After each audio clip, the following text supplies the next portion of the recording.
Bismillahirrahmanirrahim. Assalamualaikum warahmatullahi wabarakatuh. Waalaikumsalam Waalaikumsalam warahmatullahi warahmatullahi wabarakatuh. wabarakatuh. Nahmadu hamdan katsiran thayyiban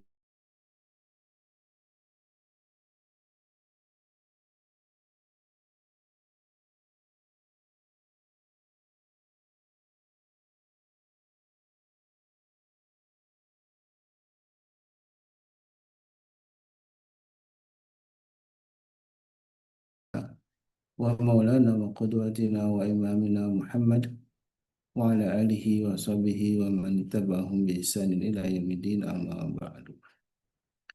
Alhamdulillah wa syukurillah jamaah yang dimuliakan Allah. Kita kembali berjumpa dalam kajian Asmaul Husna bersama guru kita Saudari Al-Jambari Hafizahullah Ta'ala. Dan ini kebersyukuran yang terus kita rasakan saat ini atas semua nikmat Allah, nikmat yang begitu besar yang telah Allah limpahkan untuk kita semua, nikmat sehat dan juga nikmat kesempatan untuk bisa hadir dalam majelis ilmu, dan bahkan yang paling penting yang terus kita syukuri adalah nikmat iman dan Islam yang mudah Allah Subhanahu wa taala terus istiqamahkan kita dalam kebaikan, dan Allah terus memberikan kita hidayah dan taufiknya. Salawat dan salam tentu senantiasa kita haturkan kepada Nabi kita baginda Rasulullah SAW, juga untuk keluarga beliau dan para sahabatnya, dan mudah-mudahan kita termasuk umat yang dirindukan oleh Rasulullah, umat yang beriman kepadanya meskipun tidak pernah berjumpa dengannya, umat yang insya Allah kita kelak akan mendapatkan syafaat dari beliau. Amin Allahumma amin. Dan di pagi ini Alhamdulillah jamaah yang bukan Allah, kita kembali berjumpa dengan guru kita Saudari Al-Jambari. Ya, Alhamdulillah, tema tentang Asmaul Husna menjadi bagian yang dari setiap hari, eh, Senin ya, Rabu kita akan membahas kembali, memperdalam tentang bagaimana pengamalan dari nama-nama agung Allah, Asmaul Husna yang dijanjikan dalam sebenarnya yang mulia. Ketika kita eh, asoha berusaha untuk memahaminya kemudian mengamalkannya, maka dakhala jannah, maka Allah akan memasukkan kita ke dalam surganya. Amin Allahumma amin. Dan di pagi ini tentu kita doakan para guru kita dan juga eh, para sahabat semuanya, mudah Allah senantiasa memberi kita keberkahan ya, keberkahan ilmu, keberkahan dalam bersama keluarganya, dan juga tentu kesehatan dan juga keistiqomahan dalam dakwah. Dan jangan lupakan untuk mendoakan para saudara-saudara kita yang sekarang ini sedang tertimpa musibah ya di Sumatera, dan mudah-mudahan Allah Subhanahu wa taala memberi kesabaran untuk mereka, dan Allah rahmati yang wafat dalam musibah ini, dan menjadikan musibah yang eh, belum lama terjadi ini menjadi bagian untuk peringatan bagi kita semua, dan jadi ajang untuk kita berintrospeksi diri tentunya, dan mudah-mudahan Allah Subhanahu wa taala jadikan musibah ini menjadi kebaikan untuk kita semua. Baik, alhamdulillah, syukurlah. Gimana kabarnya tahun ini Ustaz dari Al-Jambari? Pagi ini sehat walafiat?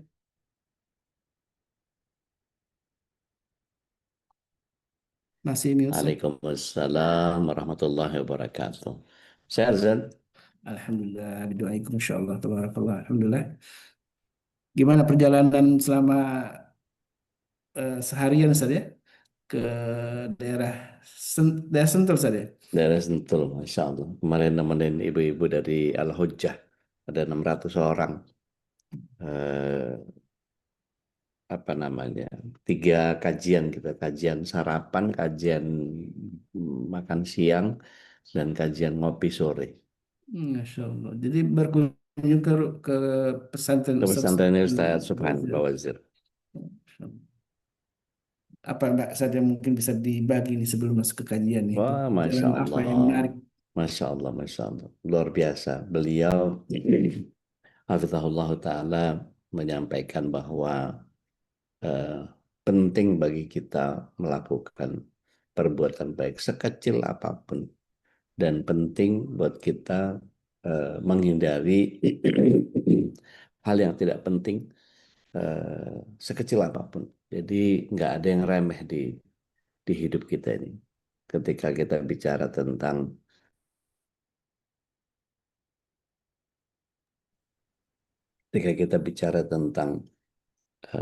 niat ngaji itu mau ngaji atau mau ngapain? Karena seperti yang Mbak Be bilang, kalau ngaji menghindari konflik ke suami, ya, itu menjadi bagian yang sebaiknya dihindari. Karena ada bagian yang harus kita hadapi dengan persoalan yang bahkan kita sendiri nggak nyaman. Tetapi kita harus melihat bahwa segala sesuatu itu pasti akan menjadi baik pada akhirnya karena Allah Subhanahu wa taala ada di balik itu semua. Gitu. Dan itu kemarin Ustaz Lutfi Abdul Jabbar juga hafizahullah menyampaikan seperti itu, dan ada satu lagi Ustadz yang sarapan saya kurang kurang mengenali beliau, tapi kajiannya adalah lebih kepada bagaimana menjaga hati supaya kita bisa memperbaiki diri secara signifikan. Dan alhamdulillah ya seperti khasnya ibu-ibu lah ya, nggak bisa lepas dari foto-foto, nggak bisa lepas dari setiap tempat yang Instagramable, ada pasti foto-foto. Eh, tapi mudah-mudahan ilmu yang diterimanya juga menjadi sangat luar biasa. Ada beberapa jamaah juga yang mengenali saya, cuman saya yang nggak kenali mereka karena ada jarang interaksi, biasanya susah ngapalinnya gitu. Keterbatasan. Masya Allah, tabarakallah. Alhamdulillah, mudah-mudahan juga kita bisa di tanggal 25 Desember juga bisa dibersamai oleh Sadwadi Al-Jambari di acara khitan masal. Mudah-mudahan tidak ada jadwal ya, Sad. Kita bisa jamaah juga bisa hadir dalam kegiatan khitan masal. Insya Allah ini karena kita hanya ketemu dengan guru kita di via Zoom ya. Insya Allah. Mudah-mudahan bisa ketemu langsung, bisa bersilaturahim dan juga tentu bisa ngalap berkah lah kata para ulama ya, dengan ilmu-ilmu yang insya Allah akan disampaikan oleh para guru kita. Baik, jamaah yang Allah, kita akan kembali menyimak tentang tema yang sangat penting, bagaimana mengamalkan Asmaul Husna dalam kehidupan sehari-hari kita, wabil khusus dalam keluarga kita ya tentunya. Faliyatul masykur. Baik, syukuran jazakallahu khair wa ta'ala Allah kelihayatukum insyaallah. Alhamdulillah minasyaitonir rajim. Bismillah. Assalamualaikum warahmatullahi wabarakatuh. Waalaikumsalam warahmatullahi Waalaikumsalam warahmatullahi wabarakatuh. Alhamdulillah. Alhamdulillahilladzi arsala rasulahu bil huda wa dinil haqq liyudhhirahu 'ala dini kulli wa kafa billahi syahida. Asyhadu an la ilaha illallah wahdahu la syarika lah, lahul mulku wa lahul hamdu wa huwa 'ala kulli syai'in qadir, wa asyhadu anna Muhammadan abduhu wa rasuluhu la nabi wa rasul ba'da. Allahumma salli wa sallim wa barik ala nabiyyina Muhammadin wa ala alihi wa sahbihi wa mawala wa la haula wa la quwata illa billah, amma ba'du.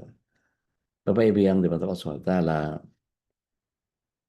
burung-burung yang berkicau pagi ini, kesehatan raga dan jiwa kita ini, begitu banyak hal yang Allah SWT hadirkan dalam hidup kita dan kita mesti mensyukurinya.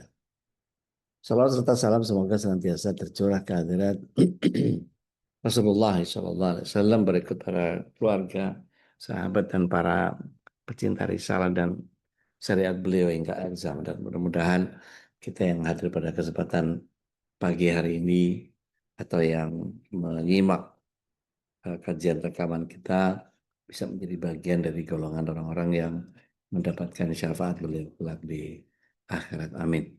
Allahumma amin. Kita doakan terus dan terus para pembina kita, para asatidah, para pengurus, dan seluruh keluarga kita tanpa terkecuali, baik dari mulai kerabat kita, leluhur kita, seluruh keluarga besar kita. Mudah-mudahan Allah SWT berikan tidak hanya hidayah, tapi juga rahmat dan barakahnya. Dan kemudian kita semua bisa menjalankan keislaman kita dengan istiqomah sampai kita menjemput husnul khotimah dan kemudian kelak dikumpulkan bersama keluarga di surga. Amin. Allahumma. Bapak Ibu yang dimuliakan Allah SWT, calon penghuni surga semuanya, di dalam kehidupan pribadi, pekerjaan, bertetangga, bersosial, dan kita berkesendirian atau bersendiri, ini ada bagian banyak hal yang kemarin di beberapa pertemuan terdahulu saya sudah sampaikan bahwa ada hal-hal yang seharusnya setiap orang mempunyai makna dalam pemahaman yang kita sudah rasakan di dalam misalnya Ar-Rahman begitu ya. Kalau Ar-Rahman itu kita ngambil surah yang ke-7 ayat yang ke-156. Adakah pagi ini yang mau cari keberkahan dari ayat Al-Quran? Silahkan Ayat dibaca. 156 ya, Bude. Ayat 156 enggak? Iya. Al-A'raf. Al-A'raf, tafadhali. Ya. Auzubillahiminasyaitonirrajim. Dan tetapkanlah untuk kami kebaikan di dunia ini dan di akhirat. Sungguh kami kembali bertobat kepada Engkau. Allah berfirman, siksaku akan aku timpakan kepada siapa yang aku kehendaki, dan rahmatku meliputi segala sesuatu. Masya Allah. Maka akan aku tetapkan rahmatku bagi orang-orang yang bertakwa, yang menunaikan zakat, dan orang-orang yang beriman kepada ayat-ayat kami. Masya Allah.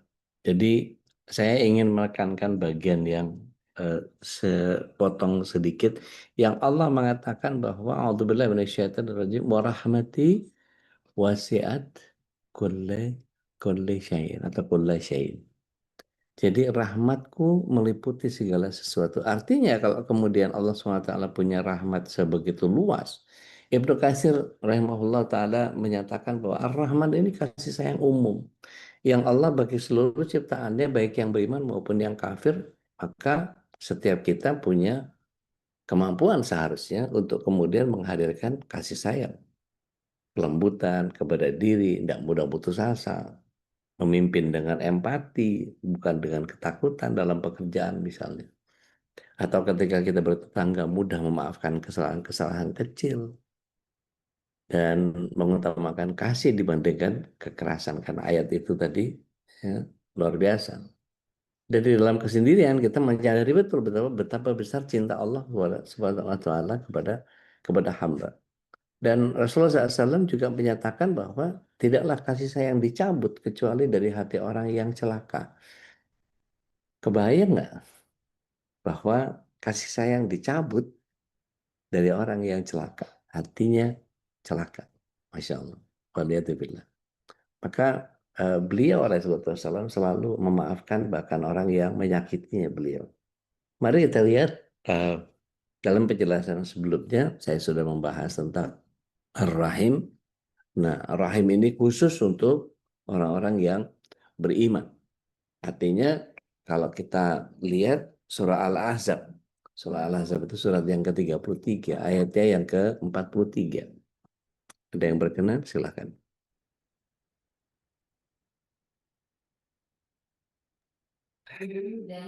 Ya udah. Mangga. A'udzubillahiminasyaitonirrajim. Dialah yang memberi rahmat kepadamu dan para malaikatnya, memohonkan ampunan untukmu, agar dia mengeluarkan kamu dari kegelapan kepada cahaya yang terang. Dan dia maha penyayang kepada orang-orang yang beriman. Masya Allah. Jadi bagian akhir dari ayat itu dikatakan wa kana bil mu'minina rahim. Dan dia maha penyayang kepada orang-orang yang beriman. Jadi kata rahim itu memang diletakkan buat orang-orang yang beriman. Bapak Ibu yang dirahmati Allah SWT, mari kita lihat. Kalau Rahman itu umum sifatnya, Rahim itu sudah saya jelaskan di beberapa pertemuan yang lalu. Artinya bersikap lembut kepada sesama Muslim itu bukan sebuah eksklusivisme, ya, tetapi dia menjadi bagian yang di dalam pekerjaan kita bisa memudahkan urusan orang lain, pegawai kita atau pelanggan kita gitu ya. Dan kita tahu di dalam bertetangga kita membantu yang kesusahan. Kita kalau dalam berteman tuh nggak ngitung-ngitung kebaikan orang, gitu. Nggak kalkulatif gitu sifatnya. Begitu juga dalam kesendirian. Kita berdoa semoga kita adalah hamba yang dirahmati oleh Allah Subhanahu wa taala. Dalam duduk di antara dua sujud kan kita selalu minta yang sama Allah. Rabbighfirli warhamni. Itu betul-betul diresapi bahwa meminta kepada Allah tidak hanya ampunannya tetapi diberikan rahmat olehnya. Itu menjadi bagian yang seharusnya setiap kita berharap penuh dengan apa yang Allah SWT berikan kepada kita. Begitu juga dengan ketika kita melihat bahwa Umar bin Khattab, dia dikenal keras, tapi ketika urusan kepada rakyat, ketika memimpin, beliau sangat lembut. Karena apa? Salah satunya karena beliau memahami sifat Allah yang Ar-Rahim tadi. Nah, Bapak Ibu yang dirahmati Allah SWT, mari kita lihat dari bagaimana Umar ketika dengan beringasnya mengalahkan begitu banyak musuh-musuhnya. Dan memang karakter beliau adalah orang yang keras gitu ya. Bahkan di awal-awal beliau belum dapat Islam, beliau menampar adiknya dengan dengan sangat keras dan kemudian beliau langsung menyadari bahwa itu adalah sebuah kesalahan. Allah sudah tanamkan sifat itu dari sifat kasar yang berubah menjadi sifat rahim. Maka begitu dilihat surat Thaha yang dibaca adiknya itu membuat beliau menjadi memahami bahwa oh ternyata apa yang disadari bahwa rahimnya Allah itu begitu membekas dan sangat luar biasa. Terlebih ketika Umar bin Khattab radhiyallahu anhu menjadi khalifah. Ya. Dalam satu masa di mana beliau pernah menjumpai seorang pria yang sedang duduk dan berdoa. Doanya unik. Allahumma ja'alni minal qalil. Allahumma ja'alni minal qalil. Allahumma ja'alni minal qalil. Ada yang tahu Bapak Ibu apa maknanya Allahumma ja'alni minal qalil? Ada yang tahu nggak? Allahumma ja'alni minal qalil. Jadikanlah, ya Allah, jadikanlah aku orang yang dalam yang sedikit. Yang sedikit. Kecil. Nah, kemudian Umar bin Khattab radhiyallahu anhu, doa apa ini? Ya Allah, jadikan aku jadi yang sedikit. Ya Allah, jadikan aku jadi yang sedikit. Maksudnya apa ini? Langsung dipukul pundaknya. Kamu berdoa apa? Allahumma ja'al minal qalil. Begitu dilihat, wahai khalifah, tidakkah engkau mengetahui? Langsung beliau baca ayat. Bapak Ibu mohon izin, tolong dibuka surat yang ke-7 ayat yang ke-17.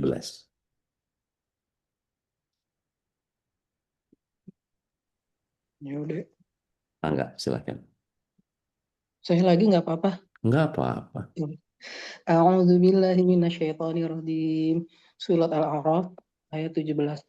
Kemudian pasti aku akan mendatangi mereka dari depan, dari belakang, dari kanan, dan dari kiri mereka.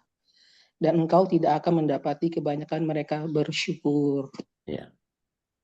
Sedikit sekali dari mereka yang bersyukur. Jadi yang dimaksud itu sedikit tapi bersyukur. Beberapa ulama hadis menyatakan bahwa yang dibaca sama beliau itu surat 32 ayat yang ke-9. Ada yang berkenan nggak bacain?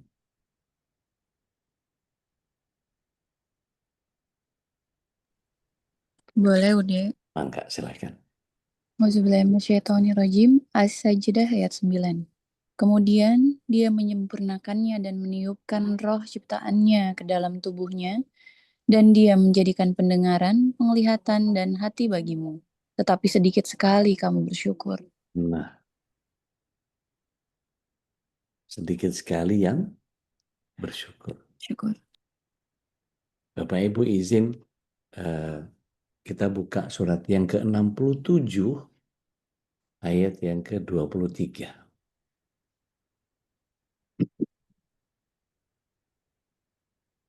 Ya udah. Mangga, silakan. A'udzubillahiminasyaitonirrajim. Katakanlah, dialah yang menciptakan kamu dan menjadikan pendengaran, penglihatan, dan hati nurani bagi kamu. tetapi sedikit sekali kamu bersyukur. Masya Allah.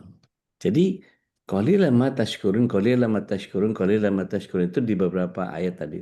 Kalau nggak salah 3 ayat tadi ya, dijelaskan oleh para ulama hadis bahwa ada surat 32 ayat 9, ada surat 7 ayat 17, ada surat berapa tadi? Yang terakhir tadi berapa? 6723. 6723. Itu Masya Allah. A'udzubillahi minasyaitonir rajim. Qul huwallazi ansha'akum wa ja'ala lakumus sam'a wal absara wal afida. Qalilan ma tashkurun. Jadi sedikit sekali dari kalian yang bersyukur padahal Allah SWT begitu banyak melimpahkan begitu banyak hal. Nah, orang ini rupanya difahami oleh Umar bin Khattab radhiyallahu anhu, nggak apa-apa deh saya jadi yang sedikit tapi sedikit yang bersyukur. Jadi ketika itu Bapak Ibu tahu apa yang dilakukan sama Umar bin Khattab radhiyallahu anhu. Beliau duduk di samping orang itu yang dimarahin tadi. Dia langsung ngangkat tangannya. Allahumma ja'alni minal qalil. Allahumma ja'alni minal qalil. Allahumma ja'alni minal qalil. Ya Allah jadikan aku yang sedikit. Tapi ini butuh penjelasan ya. Artinya ketika kita paham bahwa ini tidak sembarangan kita kemudian ngajarin orang. Misalnya saya gitu lagi ceramah. Baik Bapak Ibu, mari kita berdoa. Allahumma ja'alni minal qalil. Orang bingung kalau nggak ada penjelasan-penjelasan yang seperti itu. Artinya ini kegiatan-kegiatan yang Umar bin Khattab radhiyallahu anhu kerjakan yang kemudian membuat beliau terinspirasi untuk menyempitkan kondisi di mana seseorang kemudian menjadi bagian yang sedikit, bukan kebanyakan orang gitu. Tapi sangat sedikit dan kemudian kalau dari di antara kita yang ada 45 orang pagi ini yang bergabung gitu ya atau yang nonton nanti nggak tahu berapa banyak mampukah kita menyendiri dalam konteks tanda kutip yang kemudian membuat oke, orang lain begitu, saya begini. Mengambil sikap itu bagian dari kita paham bahwa urusan kita sama Allah belum selesai. Ini yang kemudian membuat kita menjadi bagian yang setiap orang menjadi punya pemahaman bahwa ini ikonnya gede banget Bu Dwi. Ketika kita paham bahwa Allah SWT menjadi Al-Malik, gitu ya, menjadi Raja, Malikin Nas. Dan Allah SWT juga di dalam surat Toha, ayat yang ke-114. Ada yang berkenan nggak? Kita baca surat Toha, ayat yang ke-114. Silahkan. Surat 20.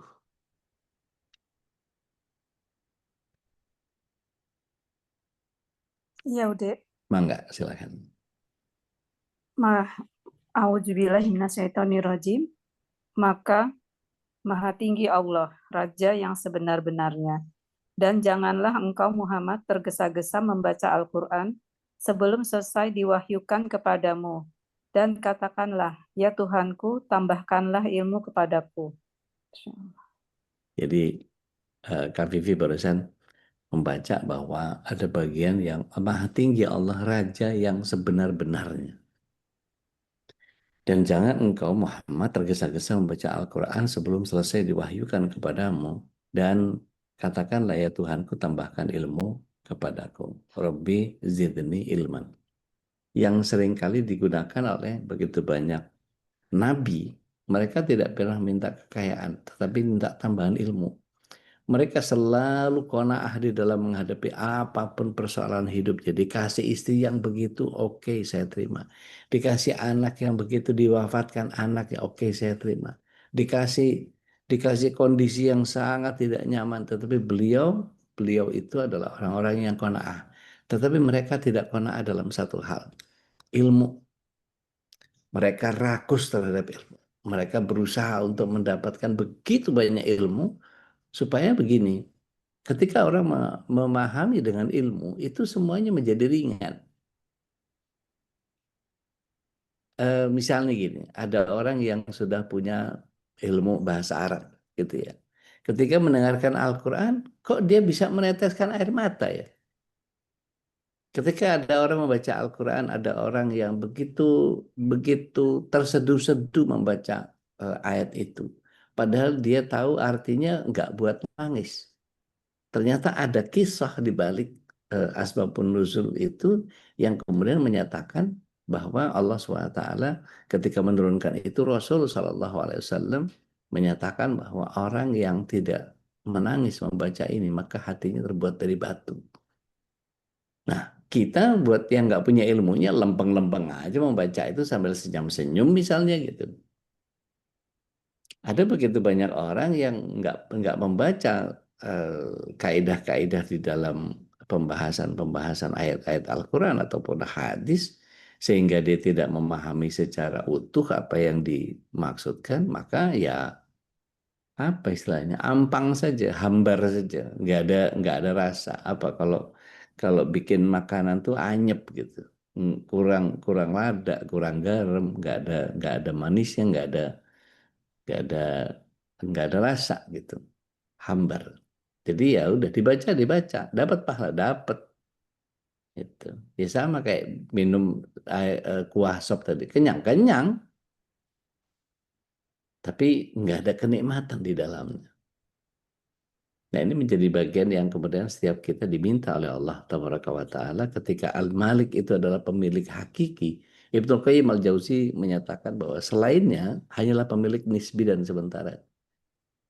Jadi kita sekarang ini diberikan oleh Allah SWT kemampuan untuk punya ini, punya itu, apa segala macam. Ya salam. Nggak ada apa-apanya. Dan itu sifatnya semua sementara. Artinya secara pribadi kalau kita berhadapan dengan Al-Malik, gitu ya, Allah SWT sebagai Malik kita itu adalah bagian yang kemudian membuat kita jangan sombong kalau jadi orang. Kita ngejaga gimana caranya supaya nggak sombong. Maka kalau kepengen awet muda, saya saran kepada Bapak Ibu, ada 16 otot yang kita bisa tarik di muka kita itu. Apa itu? Otot senyum. Ini penyakit menular tercepat. Bapak Ibu kalau ngelihat orang tersenyum, pasti ikut-ikutan tersenyum. Satu kali gini, nanti kapan gitu ya, naik lift misalnya, coba berusaha melakukan sosial eksperimen. Berdiri di depan pintu lift gitu ya, terus ketika pastikan ketika kita terbuka liftnya yang kelihatan dulu muka kita. Kita tularkan senyum kita, 16 otot muka kita buka. Ya, 5 cm nih. Ya, kalau diukur 5 cm nih. Tapi jangan sebelah. Kalau sebelah kortisol nih. Gitu. Itu menyon namanya. Jadi kalau dua-duanya nanti dopamin itu muncul. Tapi coba Bapak Ibu sambil tersenyum semua sekarang. Itu dopamin banjir. Tapi jangan cuma on off ya, cetek gitu. Enggak. Tapi senyum tahan. 5 cm itu tahan. Tahan. Ya kira-kira 10 hitungan lah. Tuh, 1, 2, 3, 4, 5, 6, 7, 8, 9, 10. Itu dopamin banjir. Dan kita menjadi merasa sangat bahagia. Padahal cuma gitu doang. Makanya Rasulullah SAW menyatakan bahwa tabasam muka fi wajhi akhihi wa sadaqah. Tersenyum kepada saudara kita itu menjadi sedekah.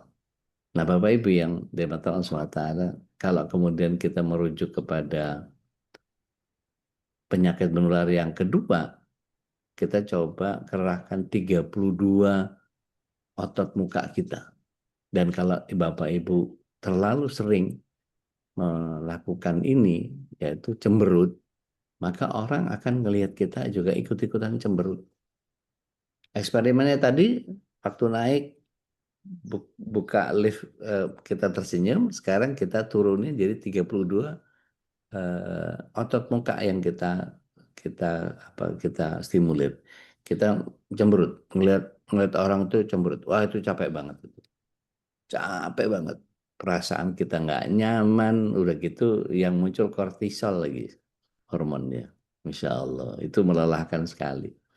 Makanya ketika melihat sesuatu itu lakukan dengan penuh kesyukuran sehingga kita tahu bahwa segala sesuatu Allah yang ngelola, pasti baik di balik apapun yang Allah SWT berikan kepada kita. Kalau kita diberikan kekuasaan, kita tidak korup dan tidak mengambil hak bukan milik kita. Mohon maaf, sekali lagi mohon maaf. Buat orang-orang yang biasa suka nyerobot lampu merah, ada hak orang lain di situ. Dan itu korupsi. Kalau kita terbiasa begitu, kira-kira Allah SWT mencatat nggak apa yang kita lakukan? Malaikat-malaikat itu pengaduan itu. Melakukan apa yang kita lakukan itu. Nyalip serampangan. Orang udah ngurut dari jauh-jauh, dia nyerobot dari samping, kemudian dia tusuk di bagian ujungnya. Gitu. Orang yang ngantri, dia nggak mau ikut ngantri, dia mau buru-buru. Gitu. Atau gitu, sebagai pejabat saya nggak tahu yang pakai wuk-wuk totot gitu ya. Wuk-wuk, totot gitu. Ya, kalau pakai rotator begitu, yang kemudian membuat kita menjadi semuanya terganggu dan semuanya apa namanya punya kepentingan yang sama padahal pengguna jalan itu gitu ya. Kalau katanya para pengguna jalan itu salam satu aspal katanya. Jadi kalau kita memahami bahwa ada bagian orang lain yang seharusnya kita juga menjaganya, kita kan nggak mau juga hak kita diambil sama orang. Ada dua jalur nih, ya ada dua jalur. Kemudian biasanya motor mau nggak nunggu ngantri? Nggak. Kayak nggak punya rem mereka. Begitu orang berhenti sebentar, tin tin tin tin tin tin. Stres banget kehidupan begitu tuh. Makanya ketika kita tidak melibatkan Allah dalam kehidupan kita, menjadi semua harus cara kita. Artinya di dalam berteman pun kita tidak boleh mendominasi. Kan gini ya, ketika kita bicara tentang kebaikan, gitu ya. Mana yang lebih baik versi kita, nah, itu kemudian setiap orang punya perspektif yang masing-masing, gitu ya. Ketika seorang Budi Darmi, gitu ya, seorang guru yang kemudian melihat kebaikan itu ya sebisa mungkin pemerintah menggelontorkan banyak dana buat guru, gitu. Guru-guru honorer dijadikan guru-guru tetap, gitu. Karena mereka yang mencerdaskan kehidupan bangsa, gitu. Daripada buang-buang duit buat sosmed ngerawat buzzer yang nggak jelas gitu. Maka itu dulu mestinya. Tapi untuk orang lain mungkin dalam kondisi yang sama, mendingan bantu yang banjir dulu deh. Gitu. Bantu yang banjir dulu, nah, buat orang-orang yang di lapangan, mendingan datangin makanan dulu. Gitu. Buat orang yang berpikir tentang suprastruktur, ya pinggirin dulu nih kayu-kayu gelondongan ini. Gitu. Sampah-sampahnya kita bersihin dulu, baru mobilisasi segala sesuatu jadi nyaman. Gitu. Tapi nanti orang lain akan berpikir dengan versi kebaikannya sendiri. Menurut saya, wah itu berbagai perspektif kalau sudah begitu. Akhirnya semua orang merasa ingin benar. Padahal melihat satu kebaikan itu tidak harus disamakan. Buat orang yang banyak duit, bolak-balik umroh, ngapain sih? Tuh banyak tuh saudara-saudara kita di Palestina belum makan tuh, yang bener kayak apa. Saudara-saudara kita di pinggiran Sumatera, enggak semuanya nyaman. Gitu. Nanti orang Bandung akan merasakan bahwa kok jauh-jauh Sumatera ini loh di Bandung kita kena juga banjir bandang. Mereka butuh bantuan kita nggak usah jauh-jauh. Sehingga setiap perspektif kebaikan itu menjadi bagian yang kita sendiri melakukan penyempitan terhadap kebaikan itu. Yang mana saja kita lakukan. Hargai orang yang mau bantu Sumatera, hargai orang yang mau bantu. Jadi nggak usah ngerasa bahwa Allah baru bantu 10 miliar ya sok-sokan. Nggak usah julid. Wong tugas negara memang seharusnya memang membantu kebutuhan masyarakatnya gitu. Ya nggak usah kemudian julid sama ya baru 10 miliar aja udah ngerasa sok yang paling kerja apa nggak usah kayak begitu. Ucapkan terima kasih telah membantu negara di dalam uh, membantu keluarga kita. Kita sama-sama aja, ayo sama-sama kita melakukan kebaikan yang setiap orang punya sisinya masing-masing. Ada yang jadi guru-guru lah gitu, yang jadi dokter-dokter lah gitu, yang jadi tukang masak-masak lah ya, dan seterusnya, sehingga kita punya porsi kebaikan yang sama. Tidak bisakah kita melihat bahwa itu nggak harus versi kita? Kalau dia bisa melakukan kebaikan seperti itu, maka saya apa? Gitu. Jadi jangan dibenturkan, kamu mendingan begini daripada begitu. Ini sebuah pemikiran yang sempit kalau menurut saya. Kalau kita tidak bisa melakukan kebaikan yang sama, sebaiknya kita melakukan kebaikan yang lain, yang belum diambil porsinya. Artinya menyadari betul bahwa seluruh hidup ini milik Allah, Allah lah yang menjadi malik buat kita. Mari kita lihat bahwa Utsman bin Affan radhiyallahu anhu tidak membuka serban saat tidur ketika merasa malu kepada Allah sang raja. Ini bagian yang kemudian membuat kita memahami bahwa apa yang Allah SWT hadirkan dalam kehidupannya menjadi milik Allah segala-galanya. Begitu juga dengan ketika kita belajar tentang Al-Quddus, Allah yang Maha Suci. Ada yang mau baca surah Al-Jumu'ah ayat yang pertama saja? Boleh?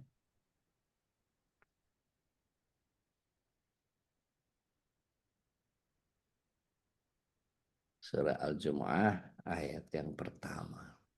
Silakan. Kalau ada yang sudah Ya, ketemu. Ude. Mangga.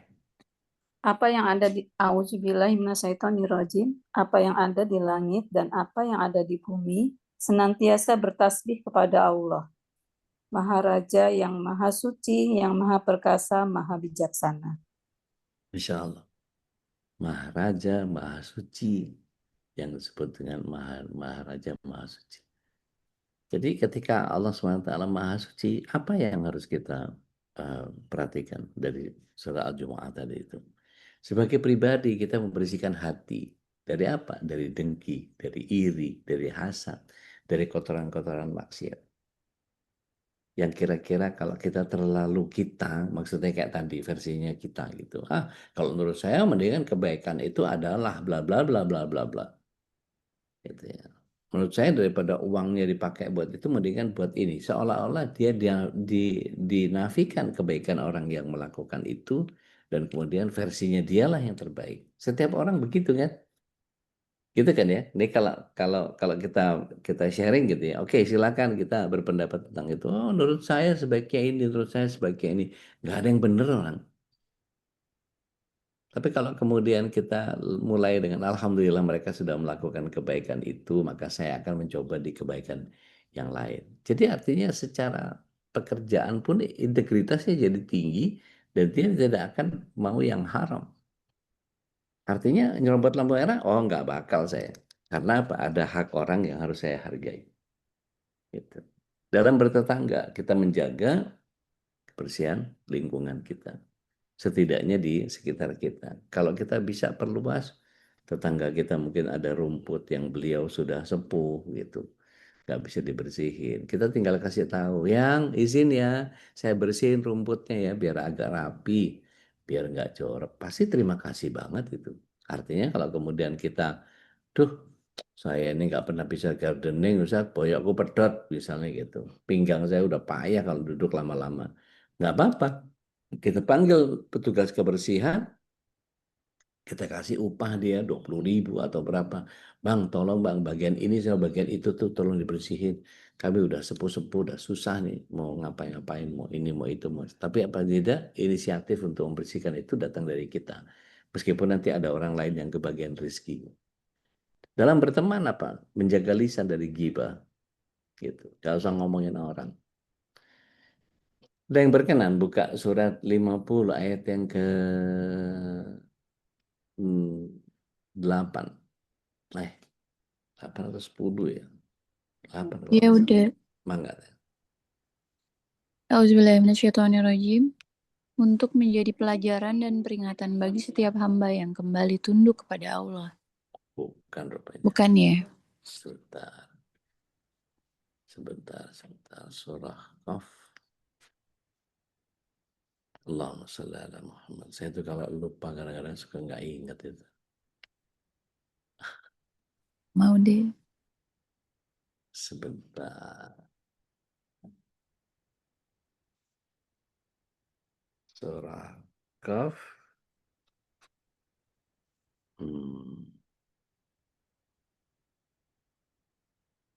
Saya penasaran jadi ya.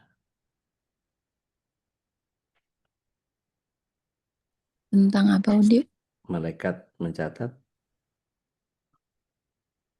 50:17.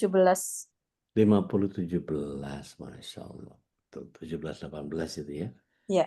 Sekalian berkenan, monggo silakan dibaca. A'udzubillahiminasyaitonirrajim. Ingatlah ketika dua malaikat mencatat perbuatannya. Yang satu duduk di sebelah kanan dan yang lain di sebelah kiri. Masya Allah. Tidak ada suatu kata yang diucapkannya, melainkan ada di sisinya malaikat pengawas yang selalu siap mencatat. Iya, Masya Allah. Luar biasa. Ya, Kak Vivi baca tadi adalah bagian di mana malaikat itu mencatat amal, dia duduk di sebelah kanan, duduk sebelah kiri, tidak ada satu kata yang diucapkan, melainkan ada di dekatnya malaikat pengawas yang selalu siap mencatatnya. Jadi ngapain kita ngomongin orang? Udah jelas-jelas dicatat, apa yang kita bakal omongin gitu. Jadi kalau kita paham bahwa keyakinan kita terhadap Allah Subhanahu wa taala punya begitu banyak malaikat, pasti kita tidak akan ngomongin orang. Gitu. Nah, apa artinya kalau kemudian menjadi orang dalam kesendirian? Kita selalu muraqabatullah itu lebih merasa akrab. Kita kayak merasa diawasi sama Allah SWT. Muraqabatullah itu menjadi bagian yang kemudian kita tahu bahwa Rasulullah SAW sering berzikir dengan subuhun kudusun rabbuna wa rabbun malaikatu warbuh. Subuhun kudusun dan seterusnya. Nah, Bapak Ibu yang dimuliakan Allah SWT, nanti insya Allah dalam rahasia pengamalan Asmaul Husna kita teruskan dengan Assalam, kita teruskan dengan Al-Mu'min, Al-Muhaimin, Al-Aziz dan seterusnya. Tapi izinkan saya untuk memberikan kesempatan kepada Bapak Ibu untuk menjelaskan secara bersama jika ada hal-hal yang ingin Bapak Ibu ketahui. Saya serahkan dulu ke Ustadz Khalis supaya kita bisa masuk ke bagian berbagi rahmat. Fadhil Mas Ustaz. Baik, insyaallah tabarakallah. Jazakallahu khairan. Silakan jemaah yang ingin berbagi rahmat, sharing, masih ada waktu dan sebelum kita masuk ke tanya jawab, tentu informasi penting yang sudah disampaikan juga oleh admin. Insya Allah di tanggal 25 Desember kita akan mengadakan khitan massal ya. Hitan Zidan MKI memang sudah, Rumah Hitan Zidan MKI sudah rutin menyelenggarakan kegiatan khitan setiap bulan. Dan insya Allah ini lebih besar lagi karena sekaligus tasyakuran juga MKI. Dan mudah-mudahan jamaah juga bisa hadir menemani bersama kita juga. Ada banyak kegiatan insya Allah. Ustaz Hasan Bisri juga berkenan untuk membuka konsultasi ruqyah syariah dan juga dengan guru kita Ustaz Dodi insya Allah ya Ustaz ya. Tanggal 25 Desember ada tasyakuran, ketemu bersilaturahim dengan para guru kita. Tak lengkaplah kalau hanya kita ketemu beliau dengan para guru ini hanya lewat Zoom gitu ya, dengan kita berjumpa saling berwasiat kebaikan dan juga kesabaran, mudah-mudahan menambah berkah hidup kita ya. Insya Allah tanggal 25 Desember ada kegiatan khitan, ada juga bazar, ada juga yang ingin berbagi makanan silahkan membawa potluck masing-masing itu ya, insya Allah kita sama-sama ingin menikmati bersama-sama. Silakan jamaah yang ingin sharing, testimoni atau bertanya, masih ada waktu yang cukup insya Allah ini bersama guru kita Ustaz Dodi Al-Jambari.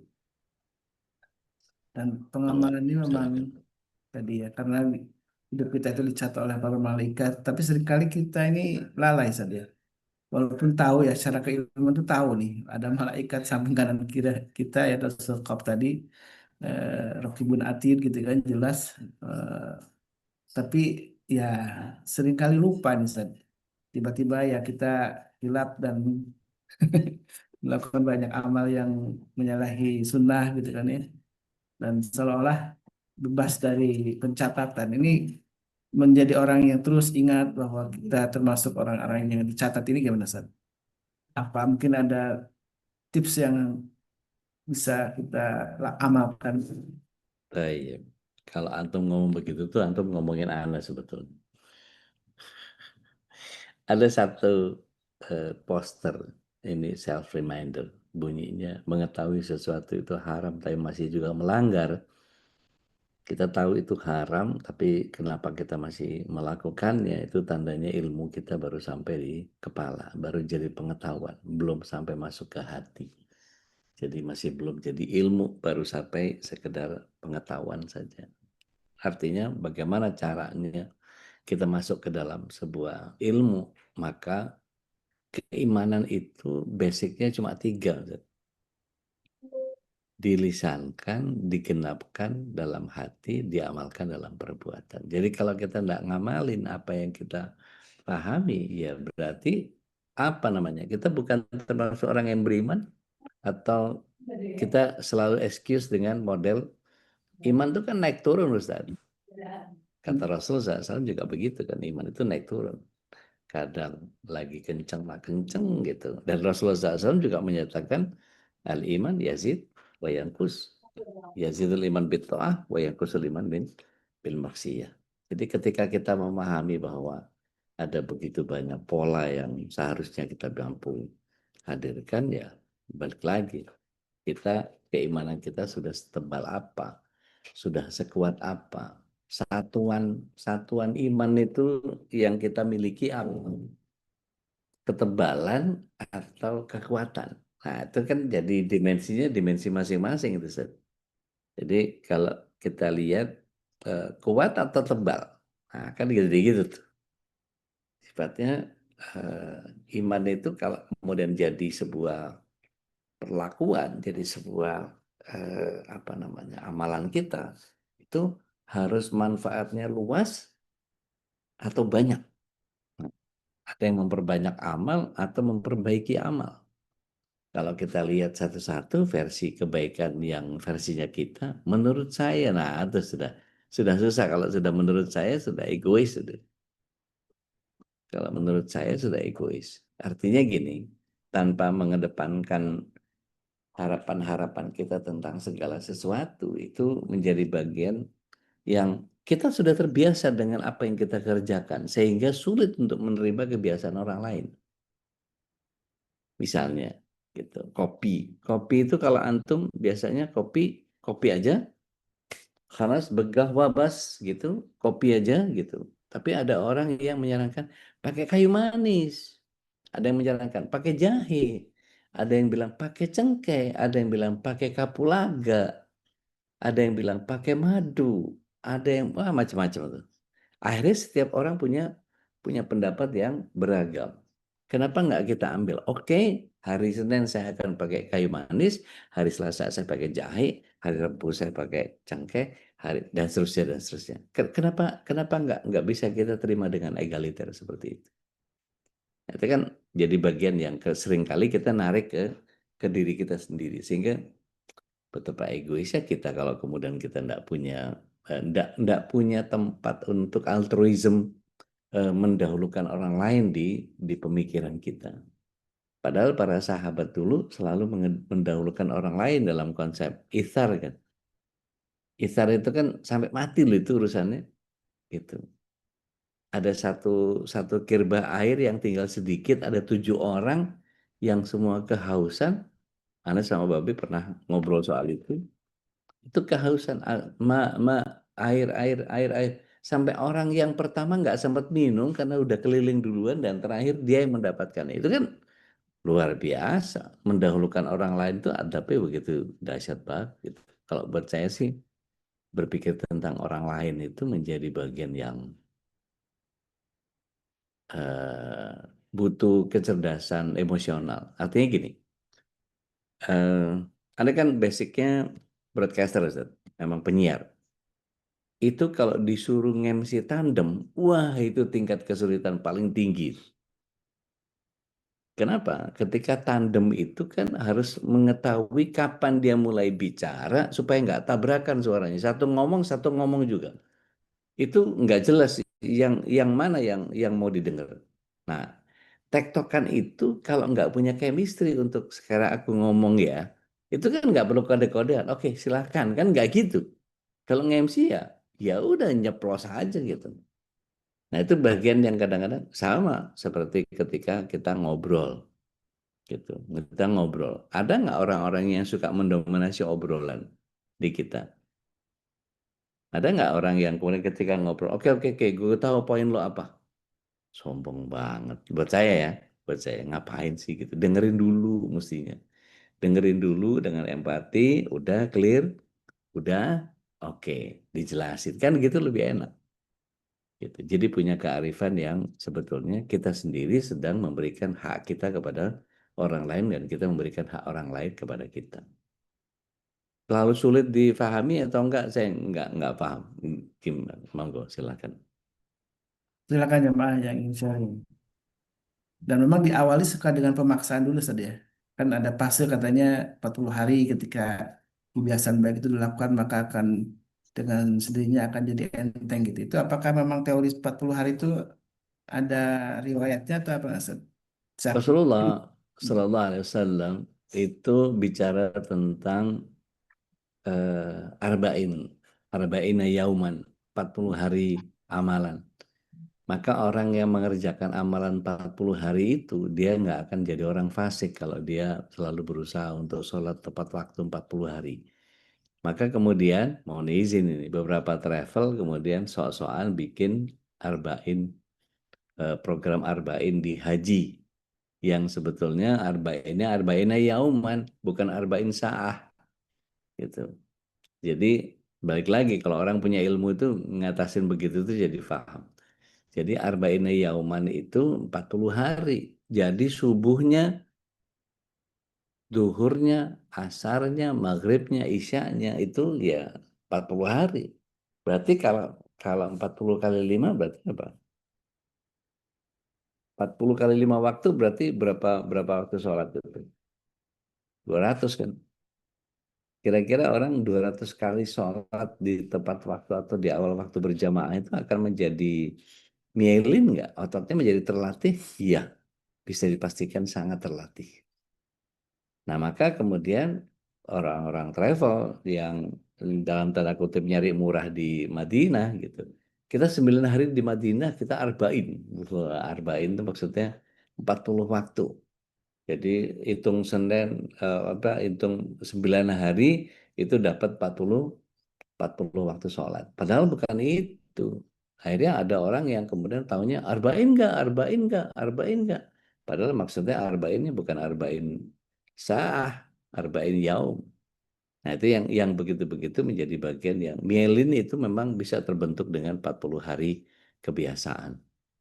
Wallahu alam. Jadi Besok. kalau jamaah sekarang alhamdulillah rutin istiqamah hadir di majelis ilmu setiap pagi itu udah melebihi 40 hari nih insya Allah ya. Dari Insya Allah. mulai kita Maka membahas biasanya kalau lewat dari itu kemudian dia turun itu rasa kayak ada yang asa kurang ya. asa ada no naonnya gitu. Jadi apa ya kayak kayak kayak ada yang hilang gitu. Nggak Dan tahu. bahkan Ya. ada juga yang menteorikan dalam hafalan San, 40 kali bolak-balik membaca satu Iya iya iya hafal iya. itu katanya hilang akan sulit untuk lupa gitu walaupun tidak di murojaah. Ini saya baca Iya. beberapa artikel tentang 40 kali memurojaah hafalan itu juga Allah alam ya ini memang 40 hari menjadi suatu teori akhirnya ya Masya Allah tabarakallah. Jadi 40 hari ngafal itu murojaah itu ada perbedaan di beberapa ulama, Ustaz. Kalau Mm-mm. ingin membuat satu hafalan, maka harus dibaca dengan keras. Mm-mm. Tapi kalau kita ingin memurojaah dengan pemahaman, maka kita harus bacanya pelan. Mm. Jadi misalnya kalau kita mulai dari abasa gitu ya, kalau pengen ngapal, kencengin. A'udzu billahi minasyaitonir rajim. Amma yatasaalun anin naba'il 'adzim alladzi hum fihi mukhtalifun. Kalla saya'lamun. Tsumma kalla saya'lamun. Jadi kencengin. Tapi Mm. ketika kita ingin cari pemahaman, amma yatasaalun. Apa yang menjadi persoalan di mereka? Jadi jangan dikencengin. Kalau dikencengin buat ngafal, kalau dipelanin buat menyerap maknanya. Ada beberapa yang begitu juga, gitu, membedakan antara itu. Tafadhal masykura, Bapak Ibu yang dirahmati Allah SWT, silahkan berbagi rahmat supaya kita bisa lebih memahami dari apa yang kita sama-sama. Mbak Nita, Silakan. monggo Mbak Nita.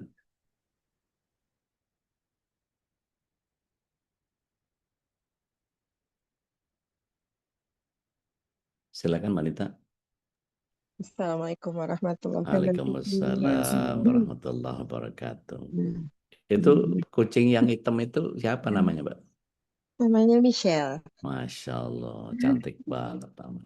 Iya, itu British tapi campur kampung ya. Yalah, hasil Sombong tapi pergaulan kan. bebas kucing. Iya, bener. Tapi sombong. Itu jenis kucing sombong emang. Gimana Tapi Mbak? nggak apa-apa. Kalau perempuan sombong nggak apa-apa. Jangan dulu ya. Ya udah, maaf. Bagaimana caranya untuk tetap mengistiqomahkan kita dalam beribadah? Kadang ada rasanya tuh yang kayak apa ya? eh Semuanya tuh kayak kayak ada rasa nanti dulu ya, atau imannya rada turun lah ya, mungkin Ya, intinya ya, itu ya, aja. ya, ya. Nah, biar jujur, eh dengan kesendirian saya tidak pernah merasakan bahwa saya sepi, enggak. Saya justru malah merasa saya bahagia. Tapi kadang-kadang iman tuh yang suka, oh begini ya, gitu. Tetap ada rasa seperti itu. Nah, untuk tetap yang bisa men-trigger saya pribadi untuk tetap istiqomah, tetap beribadah, tetap berbuat baik, tetap berpikir positif, tetap berhati lapang, itu gimana? Gitu, Dek. Itu aja. Baik. Assalamualaikum warahmatullahi wabarakatuh. Waalaikumsalam warahmatullahi wabarakatuh. Bismillah, salatu wassalamu ala rasulillah. Mau diapalin atau mau dicatat? Mau dicatat sambil yang salin lebih baik Oke. begitu. Kita mulai ya. Ada 6 kiat istiqomah. Coba ulang. 6 kiat istiqomah. Oke. Yang pertama, Yang pertama, hidupkan Al-Quran. hidupkan Al-Quran. Oke. Nanti saya jelasin ya. Tapi sekarang kita poinnya dulu. Ya. Yang kedua, hidupkan sunnah. Hidupkan sunnah. Ya. Yang ketiga, baca kisah hikmah. Baca kisah hikmah. Oke. Yang keempat, iltizam atau konsistensi.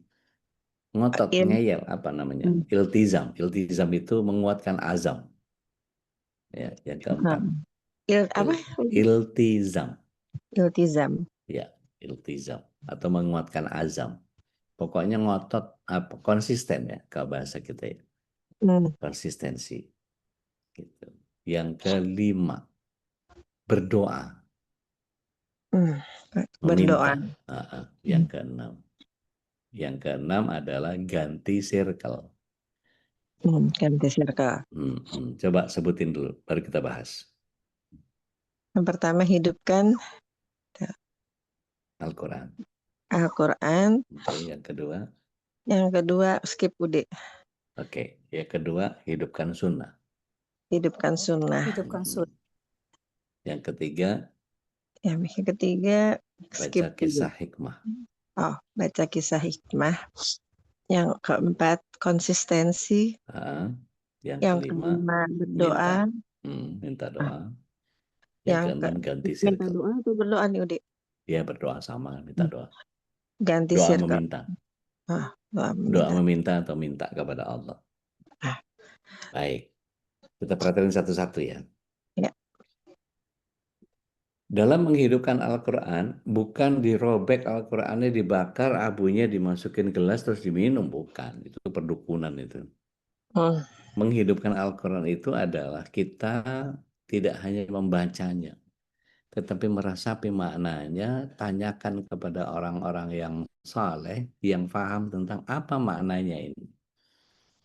Contoh misalnya, saya pernah ditanya, Ustadz, mana dan salwa itu apa? Wah, itu bahasannya panjang tuh. Ya, nanti kita bisa duduk bareng supaya ngobrol. Mana ngobrolnya, nanyanya di restoran lagi. Jadi mana dan Allah itu ternyata seperti apa dan seterusnya kita bahas. Nah, memahami Al-Quran itu dengan pola tadarus. Tadarus itu apa? Dipelajari. Mbak Nita kalau berkenan hari Jumat kita ada program Iqra'ul Quran gitu ya. Kadang-kadang itu kita setiap pagi jam 6 sampai jam 7, kadang-kadang kalau gabung sama MKI bisa setengah 6. Itu kita pretelin satu-satu tuh permaknaannya. Maksudnya Allah di ayat ini apa? Kemudian setelah kita fahami secara kata per kata, kita menjadi punya makna tentang ayat itu. Di ayat itu Allah SWT kepengen punya pemahaman kepada kita tuh seperti apa. Gitu. Sehingga kita tahu ketika kita membaca, oh maksudnya Allah itu seperti ini. Sehingga ketika kita memahami dan mempelajari apa yang ada di dalam Al-Quran, Al-Quran itu kemudian akan merasuk ke dalam jiwa kita, masuk ke alam pikiran kita, dan kemudian alam bawah sadar kita akan menjalankan apa yang menjadi poin dalam Al-Quran. Itu cara menghidupkan Al-Quran yang pertama. Jadi tidak hanya sekedar dibaca khatam, tapi dibaca faham. Yang pertama. Oke. Yang kedua, menghidupkan sunnah Rasulullah SAW secara ittiba. Mari kita lihat ada begitu banyak ayat yang menyatakan bahwa ittiba itu mendatangkan rahmat, menghapuskan dosa. Ittiba itu adalah mendapatkan keridhaan Allah. Ittiba itu dan seterusnya dan seterusnya. Artinya kalau kita kemudian ingin mendekat kepada apa yang Allah SWT hadirkan, maka hidupkan sunnah sekecil apapun. Doa pakai baju udah hafal belum? Doa pakai baju baru udah hafal belum? Masuk kamar mandi, keluar kamar mandi, mungkin sebagian kita udah paham banget. Gitu. Buka Shopee, buka TikTok, pakai bismillah, la ilaha illallah wa la syarikalah, lahul mulku wa lahul hamdu wa huwa ala kulli syai'in qadir. Gitu ya. Tidak apa namanya? Tidak mau masuk ke mall kecuali baca doa itu gitu ya, supaya nggak kalap kalau belanja. Wah, ada 70%, ada 80%, ada yang up to berapa lah segala macam. Wih, lagi ini ada apa segala macam. Padahal nggak ada keinginan untuk belanja. Kita cuma pengen konsumtif aja gitu. Nah, yang ketiga adalah membaca kisah-kisah hikmah. Bagaimana para sahabat melakukan ini, bagaimana para ulama menghadapi ini. Bagaimana orang-orang soleh melakukan ini dan itu dan apa segala macam, sehingga kita terinspirasi untuk menjaga gue kepengen kayak dia. Lagi-lagi alam bawah sadar kita ketika dipenuhi dengan ayat hadis dan bacaan-bacaan yang penuh hikmah seperti itu, Allah akan menuntun kita. Maka di ayatnya alam nasyrah laka sadrak, bukankah di hatimu sudah diberikan kemudahan gitu. Itu bagian yang kemudian setiap kita jadi nyaman banget ya kalau kita bisa memahami itu semua. Nah, masuk yang keempat, iltizam.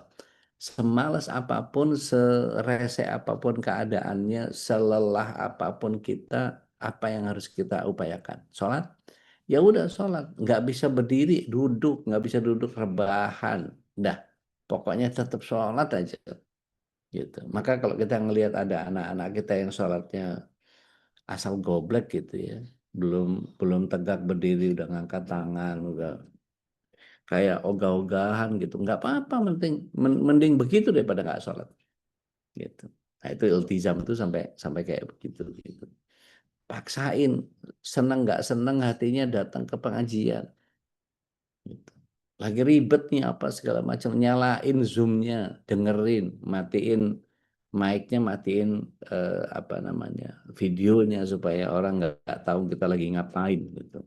Tapi kita betul-betul menyimak biar malaikat mencatat kita sedang melakukan penggalian ilmu. Itu yang keempat. Nah, yang kelima minta sama Allah. Ada beberapa doa yang Rasulullah SAW contohkan kepada kita. Di antaranya adalah ya muqallibal qulub. Ada yang bisa nerusin? Ya muqallibal qulub, sabit qalbi ala dinik. Ya musarrifal qulub, sarif qulubana ala ta'atik. Jadi surat 3 ayat 8 deh, Manita, bisa diamalin. Rabbana la tuzigh qulubana ba'da idh hadaitana wa hab lana min ladunka rahmah. Masya Allah. min amrina rasyada. Gitu. Atau doa yang Allahumma inna nas'alukal huda wat tuqa wal afaf wal Ah, ghina.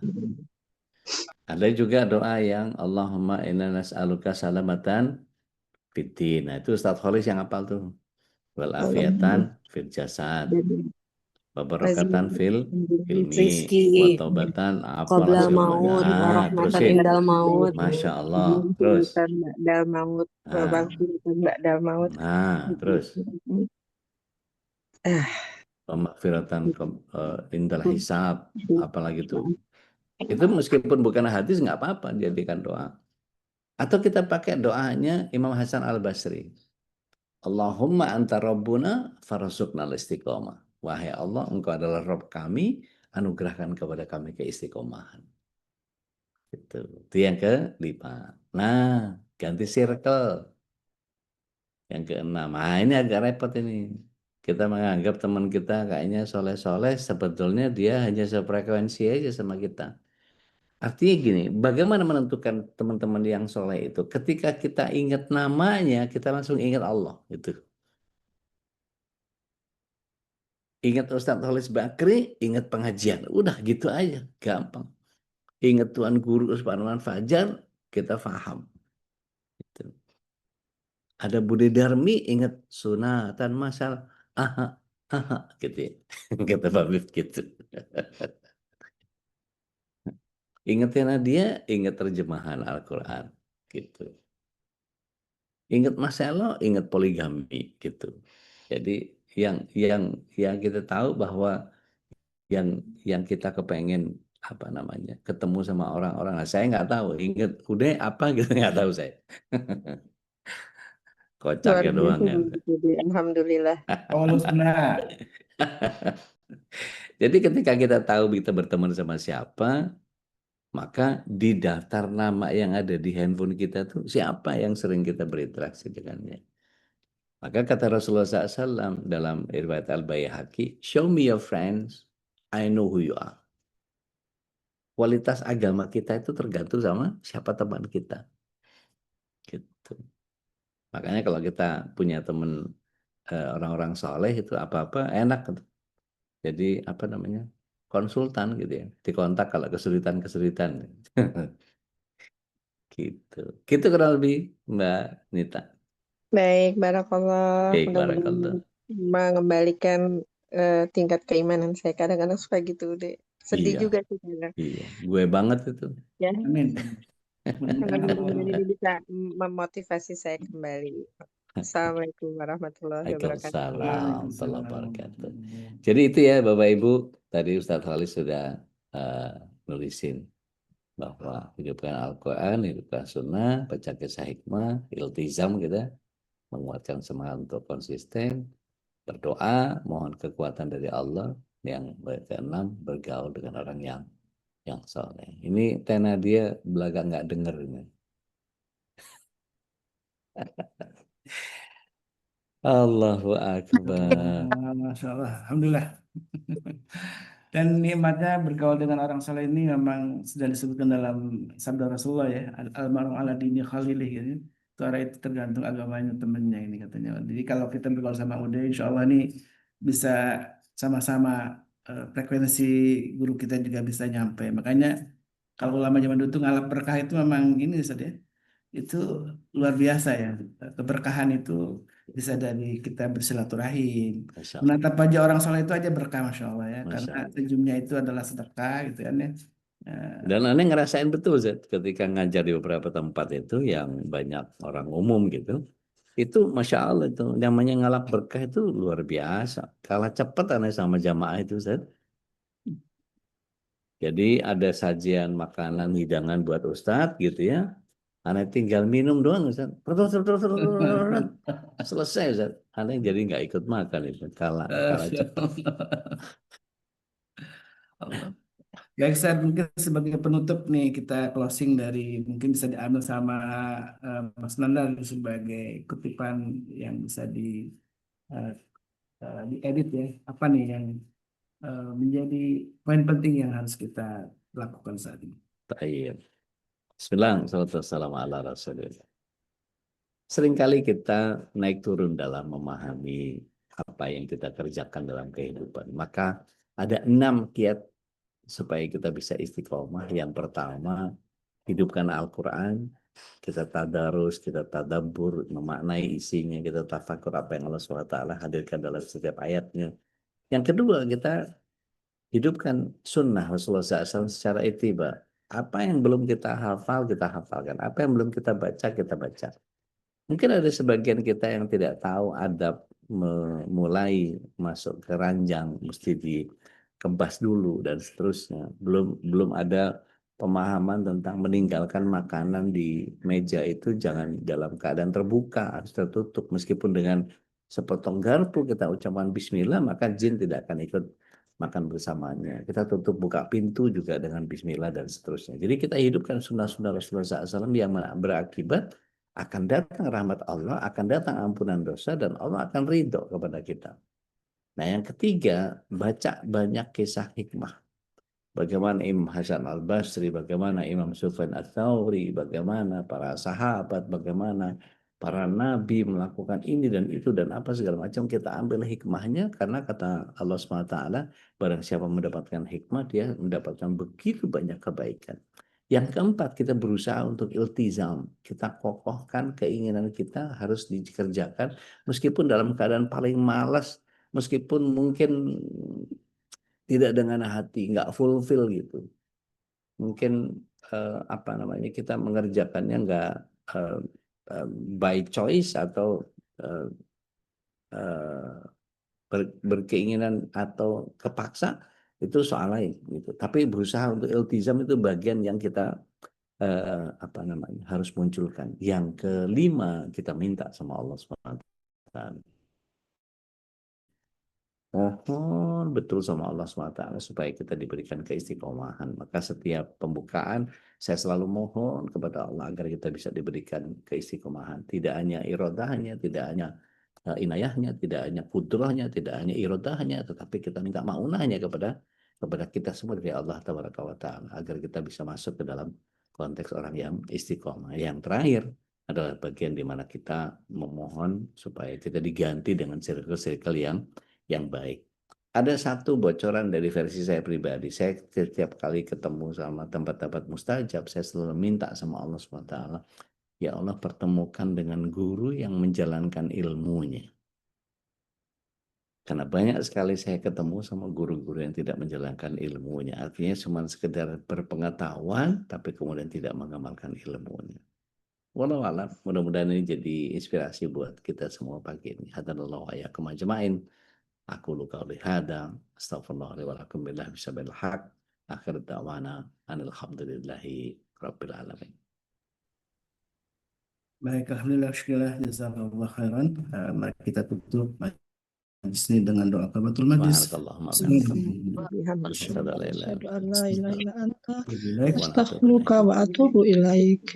Alhamdulillah, hadana wa iyyakum. Assalamualaikum warahmatullahi wabarakatuh. Waalaikumsalam warahmatullahi wabarakatuh. Jazakallah khairan katsiran.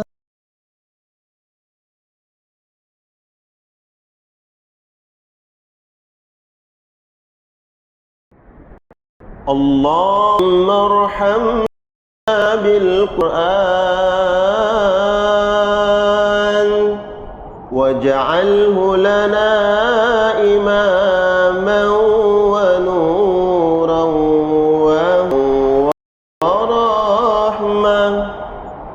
اللهم ذكرنا منه ما نسينا وعلمنا منه ما جهلنا وارزقنا تلاوته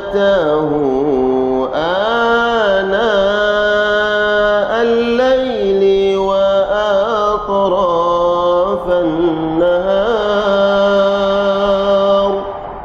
واجعله لنا حجتين